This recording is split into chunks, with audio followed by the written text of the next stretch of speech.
So hello folks, and welcome back to the Vision of Veritas. Here we do our absolute best to point out the lies, the deception, and the never-ending hypocrisy of the left. And this video here bears no exception to that. Now, as you know, the midterms really didn't turn out how we expected them to. The reasons why they did or didn't, I'm not going to discuss here. I would like this video to remain up.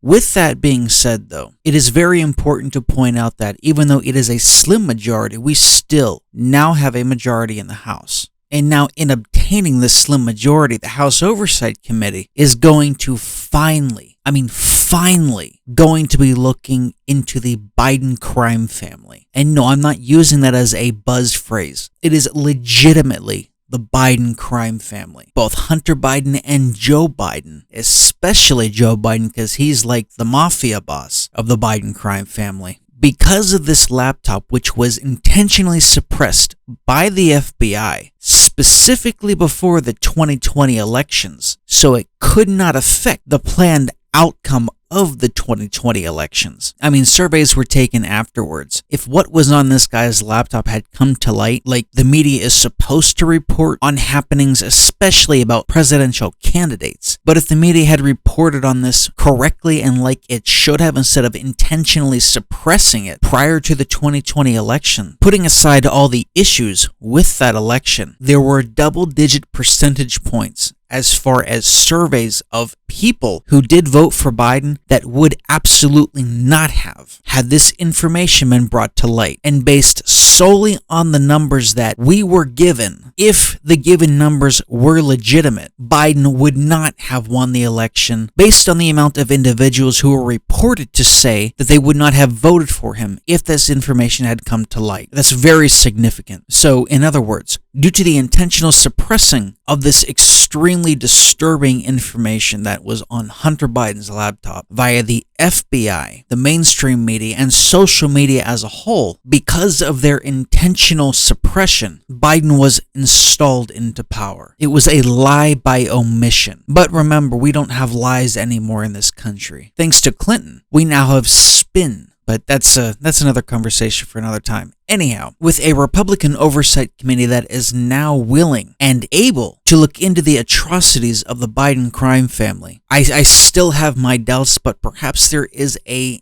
sliver, a glimmer of hope that these actual crimes will be brought to justice. But even prior to this press conference, we had MSNBC and the mainstream media trying to suppress and mislead what they knew was going to come out at this press conference. Let's take a listen here. The only things Republicans will be able to do in the House of Representatives is use committees to conduct investigations. They have promised an investigation of Hunter Biden. That would be like having the Benghazi hearings with Chelsea Clinton as the witness instead of Hillary Clinton. The majority of Americans are not going to appreciate Republicans beating up on and humiliating someone who admits his addiction to drugs, someone who was very close to death because of that addiction, and whose problems are in no way connected to Joe Biden's performance as vice president or president. MSNBC never fails. It truly never fails. If you're in the mood for a lie, if you're in the mood for a misdirection, if you are in the mood for just blatant deception, all you need to do is tune into MSNBC. You know, I find it rather convenient that this news clip came very shortly before the press conference, but we'll go ahead and ignore that coincidence here. But more importantly, did you notice what he said here? He tried to downplay and pass off this investigation as if it were an investigation into Hunter Biden for the purposes of trying to make his dad look bad. And then he tried to pull on your heartstrings, the host. The host tried to pull on your heartstrings by saying that, well, Hunter has already admitted that he had drug problems. He already admitted, and you know what? He's even almost died because of it. But he already admitted that he had drug problems and he's getting help for them. He did get help for them. We should all be supporting him. You see, he's trying to change the narrative there. He's trying to manipulate you into believing that that is what this House Oversight Committee is really going after. His drug addiction problem, which in the medical community is considered a disease. Now, whether or not you believe it is irrelevant. That's what it's considered in the medical community, and therefore why he is trying to pull on your heartstrings and portray this investigation the way he is. Remember, folks, something that is inherently false doesn't need misdirection in order to make you believe that it's false. You would inherently see via the evidence whether it's true or false. But no, you have the Democrat media trying to suggest that the House Oversight Committee is deceptively looking into something when it's not. Remember, folks, the only way for deception to remain supreme is to suppress the ability for the populace to discuss it in a free and open manner. Our founders said it, and that's exactly what we see happening today. Now, while the House Oversight Committee, they are really looking into specific things with regards to Hunter and even more specifically Biden. Biden is considered the Don. He's considered the big guy who's in control of everything. In fact, it's so bad that you can liken it to a mafia. While he was vice president of the United States, he was dealing with enemy nations. He was making financial deals against the United States that would benefit him and his family behind the back of the United States. He can and should potentially be charged with federal crimes for this. We all know if this was Trump, it would be on the news day in and day out, and no one would be trying to cover for him. In fact, the media would be ripping him to shreds. But no, it's Biden. You know, it's the guy next door. Even though he has compromised this nation at a level that I truly don't think we will ever actually grasp. The media is trying to bail him out by painting it as, it doesn't really matter. And whatever Hunter did, even though it's not about Hunter, they're trying to make you think it's about Hunter. But whatever Hunter did, it's all in the past, and he's getting help for his addictions, even though it has nothing to do with that. But instead of my telling you everything that they're going to look into, we're just going to listen to it from the chairman of the House Oversight Committee himself. And while it is brought up in this press conference here, there's a portion of this that I want to go into in depth a little bit more than what they do here in the press conference. And that has to do with Biden changing the law in his favor to block Congress from accessing his and Hunter's suspicious financial transactions. Can you imagine if former President Trump did that, or any Republican did that? Can you even fathom if something like that happened? But no, not only did you not hear about it, it would have been pushed under the rug if it wasn't for this House Oversight Committee. You would have never known about it. But his trying to hide his suspicious financial dealings, obviously more than just suspicious, if he changed a law to try to cover it up, to try to hide it. But there's obviously something incredibly nefarious going on here that the Biden crime family does not want you to find out, does not want the American people to find out. Not that we needed any more evidence, but this is unequivocal proof that the laptop that was labeled misinformation or disinformation by the FBI, the media, social media in its entirety, and the Biden administration, it shows that this laptop and everything that we were told was in it was legitimate. They and everybody involved needs to be brought to light, and it needs to be prosecuted to the fullest extent of the law. I have my doubts that it'll ever even get that far, but Biden himself blocking access to over 150 financial transactions of both himself and his son. If that doesn't scream a cover-up, or that they're trying to hide something, I don't know what more you would need in order to see that something is wrong here. Today we're going to provide you with something that you all aren't used to with respect to congressional investigations, and that's evidence. Committee Republicans have spoken with multiple whistleblowers from numerous schemes involving the Biden family, reviewed Hunter Biden's laptop, and received documents of previously unknown transactions. What we found are business plans aimed at targets around the world based on influence peddling, including with people closely tied to foreign governments like China and Russia. We also found plans based in the United States where the Biden family swindled investors of hundreds of thousands of dollars, all with Joe Biden's participation and knowledge. In 2019, shortly after announcing his campaign for president, Joe Biden told the American people he had nothing to do with and never had conversations with his family about their business dealings. That was a lie.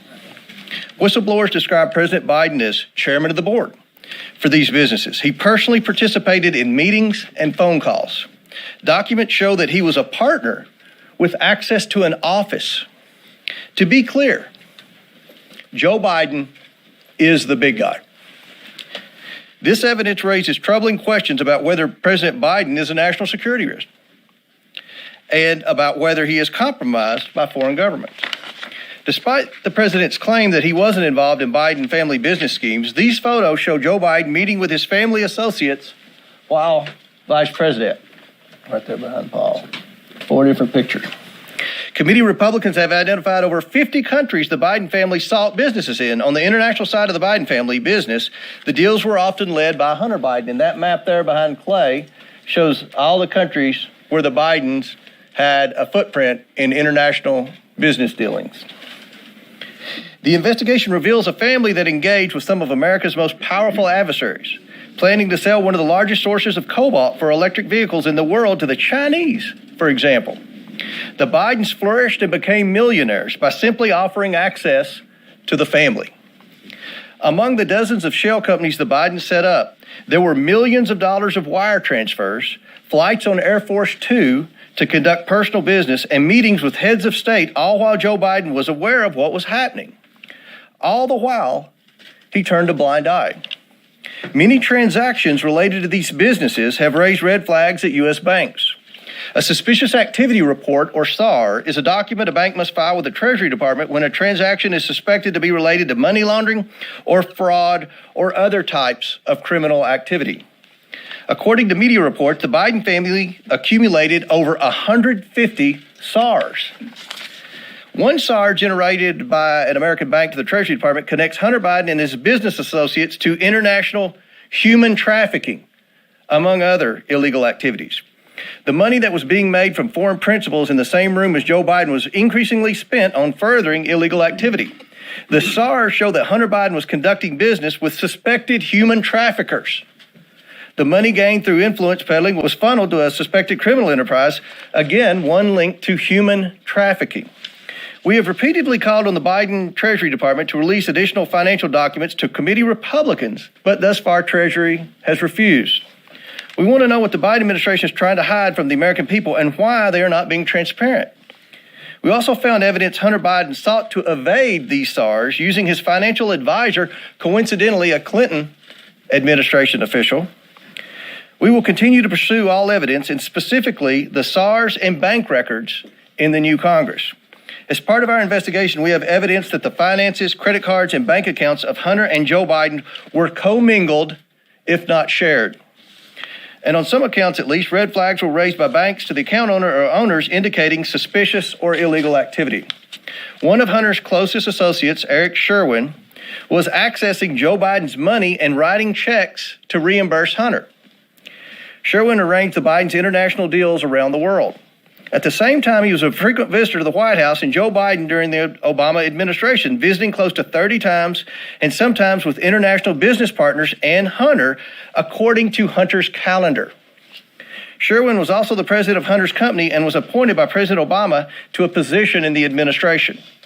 After an apparent falling out with Sherwin, Hunter began coordinating business himself, and increasingly the deals brought in Joe Biden as a direct equity holder. One of these deals involves the sale of American natural gas to China. Evidence suggests Joe Biden had a 10% equity stake through his son. And behind Glenn and Andrew is a map from Hunter's laptop. This was a PowerPoint presentation on his laptop in Chinese that they used in working with the Chinese. Now, let's think about this for a second. At a time when Americans are suffering from high energy prices because of this administration's terrible energy policy, we find evidence that Hunter Biden and Joe Biden were involved in a scheme to try to get China to buy liquefied natural gas, and from a whistleblower to try to get their foot in the door with China starting to purchase an interest in natural gas drillers. And people are in outrage over China buying farmland in the Dakotas. What about China starting to buy into our American energy industry at a time when we have an energy crisis because of the bad policies of the Biden administration? Now let that sink in. Hunter brought in millions of dollars from this deal from entities tied to the Chinese government. In emails obtained by committee Republicans, Hunter wanted keys made for Joe Biden and Jim Biden, his office mate. He provided Joe Biden's personal cell number and called him his partner. The other partners in that deal were two people closely tied to the Chinese Communist Party.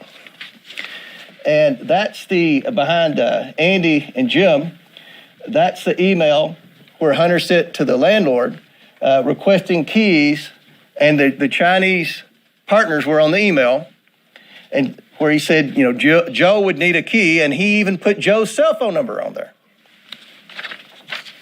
Domestically, Jim Biden, Joe Biden's brother, used the Biden name to enrich himself in return for the promise that when Joe Biden became president in 2020, business partners would get rich by having access to a future Biden administration. By promising access to financing through Middle Eastern, Russian, and Chinese connections he made through Joe Biden, and by bringing his brother Joe Biden onto phone calls, Jim Biden was able to convince companies to give him loans of hundreds of thousands of dollars that he never repaid. The Biden administration has answered none of our requests for information regarding the Biden family or the financial transactions they engaged in. Instead, the Biden administration has spent over $250,000 to staff to, quote, deflect Hunter stories. Protecting the president's son who has committed crimes with Americans' tax dollars is a waste. The domestic and international scheme that promised access to wealth in a future Biden administration constitute fraud. And the president's participation in enriching his family is, in a word, abuse of the highest order. Rooting out waste, fraud, and abuse will be the primary goal of a Republican House Oversight Committee. As such, this investigation will be a top priority. We are releasing a report today that details what we have uncovered. We are also sending letters to the Biden administration officials and Biden family associates renewing our request for voluntary production of documents relevant to this investigation. This is an investigation of Joe Biden, the President of the United States, and why he lied to the American people about his knowledge and participation in his family's international business schemes. National security interests require the committee conduct investigation, and we will pursue all avenues that have long been ignored. Committee Republicans have uncovered evidence of federal crimes committed by and to the benefit of members of the president's family. These include conspiracy or defrauding the United States, wire fraud, conspiracy to commit wire fraud, violation of the Foreign Agents Registration Act, violations of the Foreign Corrupt Practices Act, violations of the Trafficking Victims Protection Act, tax evasion, money laundering, and conspiracy to commit money laundering. The Biden family's business dealings implicate a wide range of criminality, from human trafficking to potential violations of the Constitution. In the 118th Congress, this committee will evaluate the status of Joe Biden's relationship with his family's foreign partners and whether he is a president who is compromised or swayed by foreign dollars and influence. I want to be clear. This is an investigation of Joe Biden, and that's where the committee will focus in this next Congress. I now turn it over to Oversight Member and the next Chairman of the Judiciary Committee, Jim Jordan. Thank you, Jamie. So I would just start with this question. What part of Mr. Comer's presentation was Russian disinformation? I mean, never forget what happened on October 19th, 2020, 15 days before the most important election we have in our country. Who's going to be the next president of the United States? 15 days before that, Mr. Brennan, Mr. Clapper, and 49 other people signed a letter that said the following. It is for these reasons that we write to say that the arrival on the U.S. political scene of emails purportedly belonging to Vice President Biden's son, Hunter, has all the classic earmarks of a Russian information operation. They further went on to say, we want to emphasize that we do not know if the emails provided to the New York Post are genuine or not, just that our experience makes us deeply suspicious that the Russian government played a significant role in this case. And of course, that letter became the pretext for suppressing this story, again, just days before the most important election we have in our country. So I would ask this, was J.P. Morgan's suspicious activity report to the Treasury Department, was that just a classic earmark of a Russian information operation? How about when Hunter Biden sent the email that Mr. Comer pointed to, sent the email asking for keys to his new office space, one for himself, one for President Biden, one for his uncle Jim Biden, and one for the emissary for the chairman of the Chinese energy company CFCC. Was that just Russian disinformation operation in place? What part of Mr. Comer's presentation prompted the FBI to go to Facebook and say, hey, you want to be on the lookout for Russian misinformation here this election season? What part of his presentation would prompt that? And I think it's also important to understand, never forget how this story has changed. I mean, think about this. When it started off, it was, no, it's not his laptop. It's not his laptop. Then it was, well, it's his laptop, but remember, it's Russian disinformation and no one did anything wrong. Then it was, well, maybe he did something wrong, but President Biden didn't know about it. And now it's, well, maybe President Biden knew about it and was involved, but it didn't influence his decisions. In fact, yesterday, there was a story in Politico which said that. The story in Politico yesterday, investigating the investigators, dim strategists to launch counterpunch to House GOP. Story in Politico yesterday, here's what it said in there. Quote, no evidence has publicly emerged that Joe Biden's decisions were affected by his son's business dealings. Wow, we've went from it wasn't his laptop and it was Russian disinformation to, oh, whatever was in there didn't affect the president's business dealings, even though he was involved, even though the laptop was real, even though it wasn't disinformation. That's how far we've come. So I think I think there are all kinds of questions that need to be answered, and we're determined to get there. Here's some of them that I have. Did the FBI brief Twitter as well? We know they briefed Facebook. We know that had an impact on the election. There's been surveys done where thousands and thousands of voters across this country said it might have impacted their decision in the election in 2020. Did the FBI brief any of the 51 former intelligence officials who signed that letter? Again, that letter that became the pretext for suppressing this story. Who did the briefings? Who briefed Facebook? Here's a name that I think is interesting. Timothy Thibault. So Mr. Thibault, now remember, we just did a report 2 weeks ago, Judiciary Committee, a report that talked about the political influence and the political shenanigans going on in our Justice Department based on 14 FBI agents who've come talk to our office as whistleblowers. One of those agents said, and this is the term he used, he said, at the highest levels of the FBI, specifically the Washington field office, he said it's rotted to the core. Not talking about rank and file agents. They're doing good work. Talking about the top people at the Washington field office. We had another whistleblower who brought up the name Mr. Thibault and said Mr. Thibault is pressuring agents to catalog and categorize cases in a specific way to satisfy this narrative about domestic violence extremism. But what's interesting is a different whistleblower, one who didn't come to our office, a different whistleblower who went to Senator Grassley's office, said that Mr. Thibault, by the way, the head of the special agent in charge at the Washington field office, Mr. Thibault is also the guy who suppressed information about the Hunter Biden story in October of 2020. I'd like to talk to Mr. Thibault. In fact, we've asked to talk to Mr. Thibault. Even though he said publicly, I welcome a chance to answer questions, he's refused to come in and talk to us. That's someone we need to talk to. Why has the Biden administration suddenly changed their position on suspicious activity reports? Used to be, Mr. Comer wanted to see him. Any member of Congress, any chairman wanted to see him, any ranking member wanted to see him, any member of Congress, any committee, you got a chance to see him. Suddenly, no, we can't see him. I think Mr. Comer and our team at the Oversight Committee would kind of like to see the other 148. They've seen 2. They'd like to see the other 148. So we're committed to getting to the truth, the facts. We think that's what the American people are entitled to. We're gonna try to help Representative Comer and the team here at Oversight with our work on judiciary, but with a specific focus on what the FBI was doing. We know these 51 former intel officials, they got security clearance. How often are they talking to the FBI? Are they talking to the FBI? Who's doing the talking? Who's doing the briefing? Were they briefed? There's so many questions that need answered so we can get to the bottom of this. And the final thing I would say is this. A colleague of mine said this in a committee hearing a few weeks ago, Mr. Gates. He said, when is the FBI going to quit interfering with elections? 2016, they spied on President Trump's campaign. 2018, it was the Mueller investigation. 2020, they suppressed information about the Hunter Biden story. 2022, they raided the president's home 91 days before an election. Maybe it'd be nice if the FBI and the Justice Department just stayed out of it and let we the people decide who we think should represent us, who we think should lead us. That's supposed to be how America works. So this is the focus on the Judiciary Committee, the political nature at the Justice Department, and the linkage now to what was happening with the Hunter Biden story. Again, just 15 days before we have a presidential election.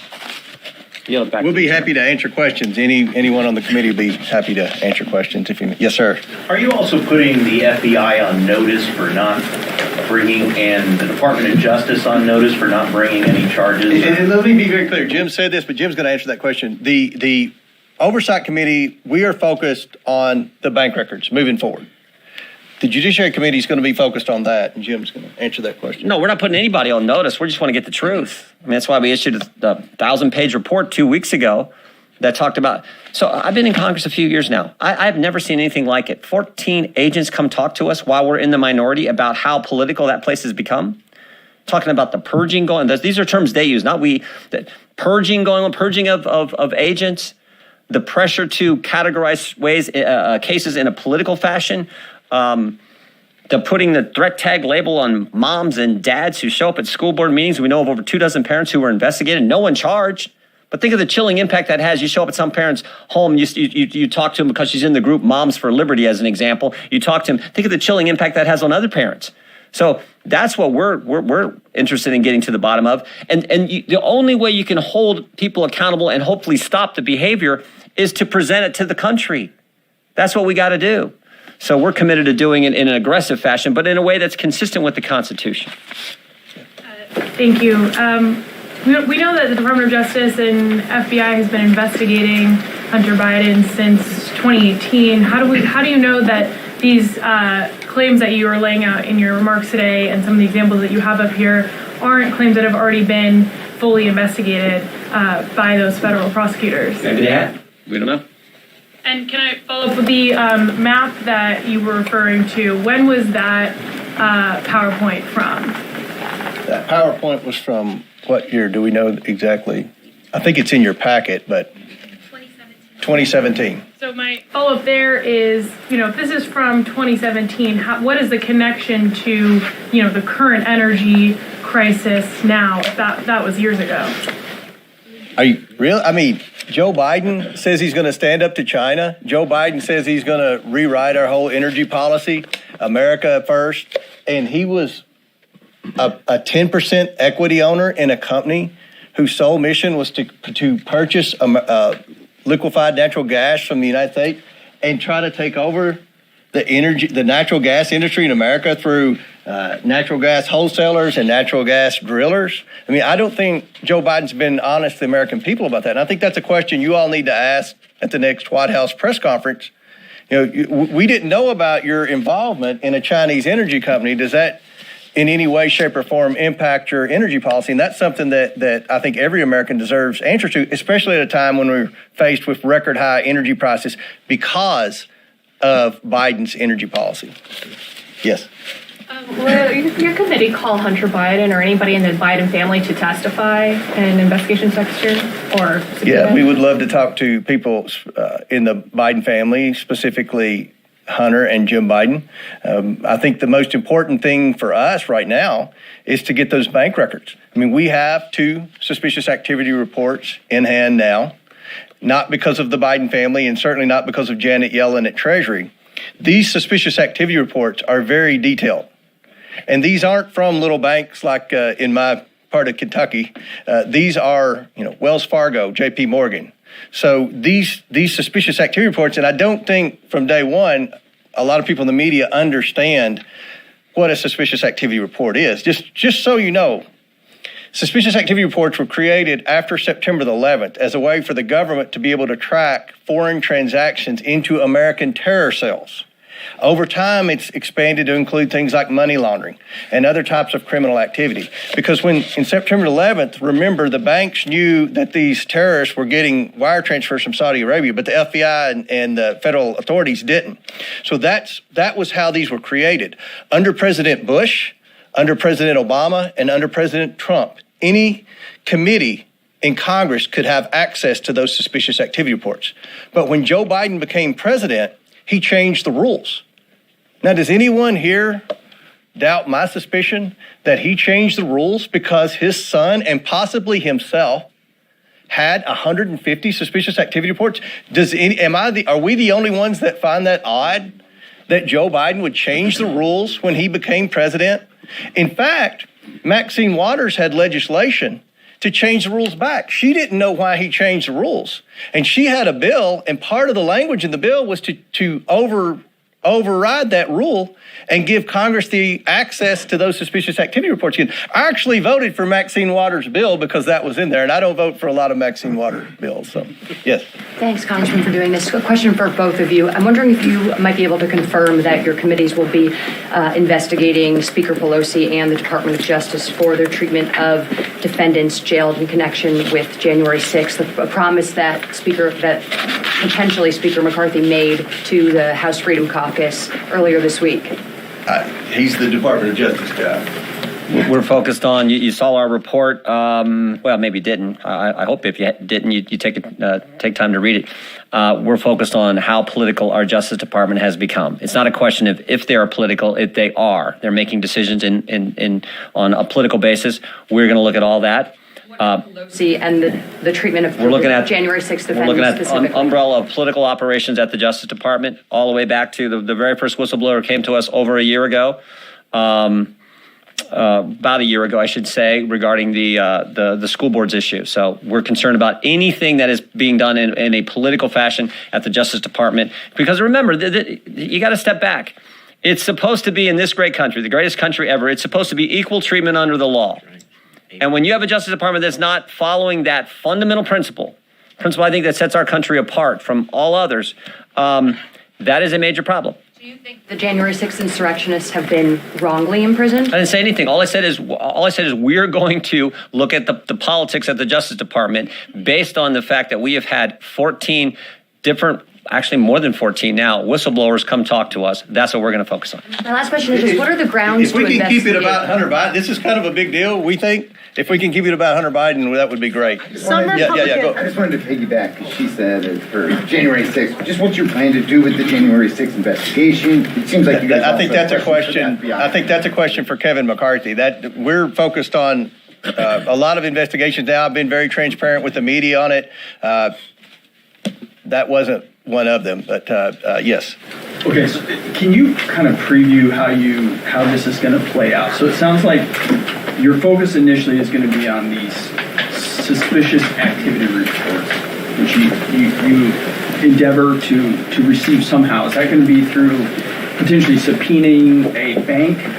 And then once you receive those, is that are you expecting a smoking gun from that, or is that going to lead to more avenues? And then finally, what deliverable are you expecting? Another report, or is this do you see this terminating as some sort of referral? How do you see this playing out? Mm-hmm. Well, obviously, with the two that we already have, they've opened. How did you get those? Well, we can't reveal our sources, but the two are on the internet, so you can dig and find them. They're out there, but we verified they're 100% factual.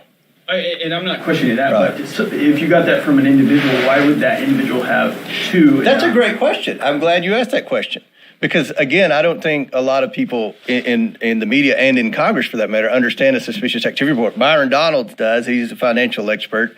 I've had the honor of being on a bank board. When you get a suspicious activity report, it flags every account that's had a transaction within a certain time period. Am I right, Byron?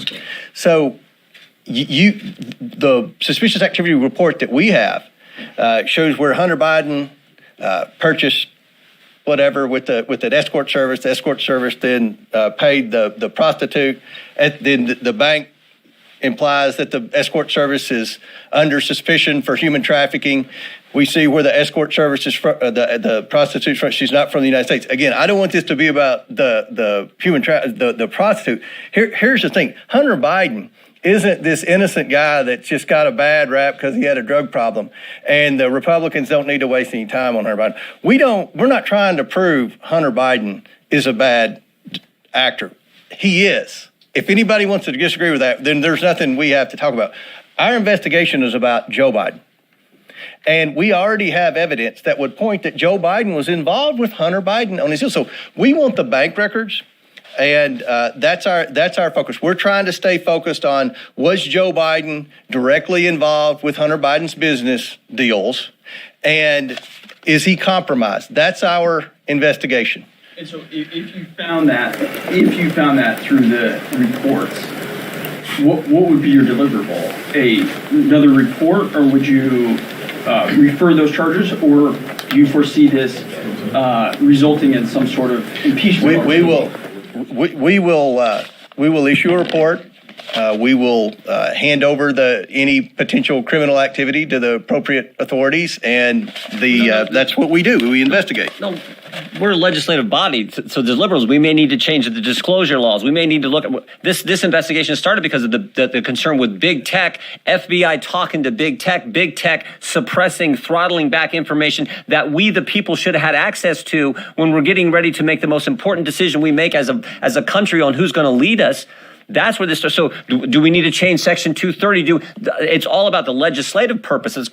Supreme Court's been clear. That's where we got to focus. And I would just argue fundamentally it's about the First Amendment, the idea that they were suppressing critical information that the country should have had access to. And they did it literally 15 days before. And do you tell me what in the report that Mr. Comer and the team has put together is Russian disinformation? That was all BS, and everyone knows it was BS, and frankly, should have known it at the time, and I think did know it at the time, but did it anyway.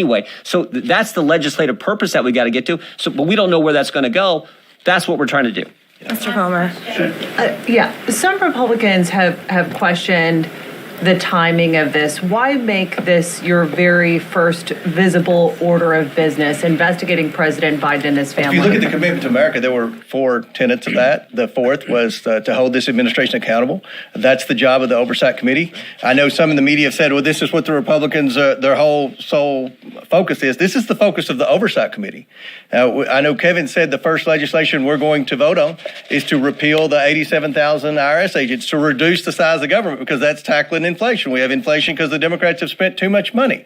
So we have a legislative agenda, and we're focused on a lot of things in Congress. But from the Oversight Committee, we're in charge of investigations. We feel that this is of the utmost importance. And to follow up, do you expect cooperation from the Biden administration and when it comes to the Justice Department, which is also investigating Hunter Biden? If the DOJ doesn't cooperate, what means do you have at your disposal right now to get the information that they've uncovered on him? So just on cooperation, well, first, they haven't responded to any of the correspondence, any of the letters, any of the inquiries that came from Ranking Member Comer.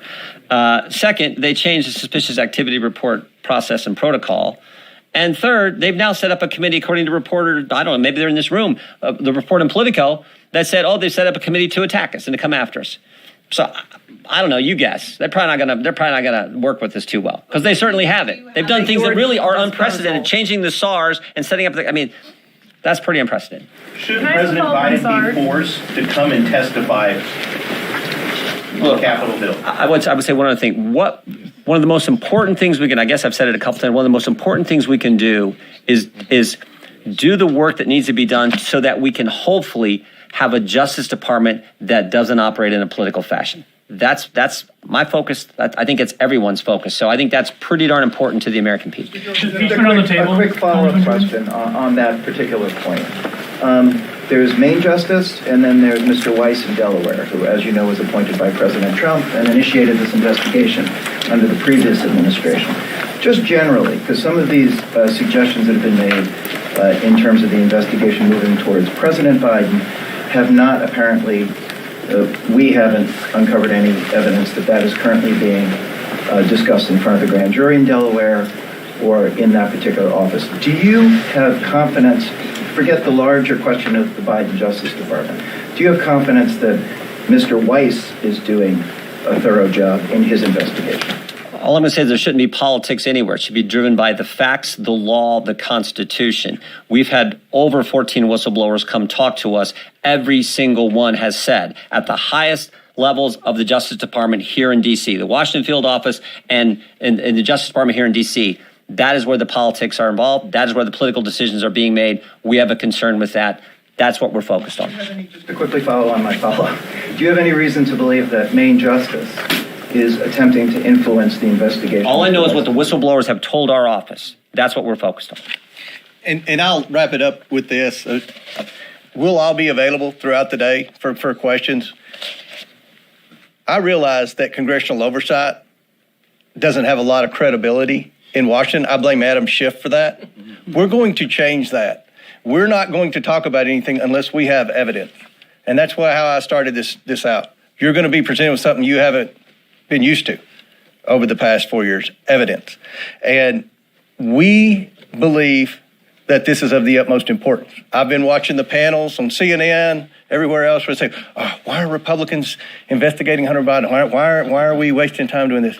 This is an investigation of Joe Biden. I think we've laid out the evidence as to why we feel it's important, and we're going to move forward with that. We're going to do a lot of investigations. We're going to do a lot of probing. We're focused on waste, fraud, and abuse. There's no shortage of that in this federal government, let me assure you that. And that's going to be a priority for this committee. Now, while I originally wasn't going to play the entire press conference, after listening to it several times, trying to pick out something to omit from it, to shorten it, I couldn't. The entire press conference is spot on. There is nothing that needed to be omitted, nothing extra. There wasn't any fluff, there wasn't any doublespeak, there wasn't any deception, there wasn't even any extra information to try to emphasize something. Everything that was said was straight fact. So I apologize for the length of it, but there was nothing that I could omit. Everything needed to be said. But folks, as we all know, it's all talk, just like it always is, until something actually gets done about this. And as with everything else in politics, it always seems to be easier said than done, unless you're a Republican or a conservative, in which case the entirety of media and social media backs anything negative said about you, regardless of its legitimacy. But this is being downplayed in the media to the point where your local and national stations are making this seem like it's just a waste of time, even though it's evidence and ultimately unequivocal proof. Unlike the January 6th committee, unlike the Russia investigation, even though this is actual documented proof that the FBI had but yet suppressed, you still don't hear about it in the media at all, and when you do, it is downplayed, still downplayed as disinformation. Folks, we need to change this and we need to get the truth out. People need to know this. Thank you for joining me today for the Vision of Veritas. We do our best to point out the lies, the deception, and the never-ending hypocrisy of the left. If you got anything out of today's episode, please like, share, and subscribe. I would greatly appreciate it. If there's anything you'd like me to cover or would like me to look into, please just shoot me over an email. Thank you much, folks, and take care.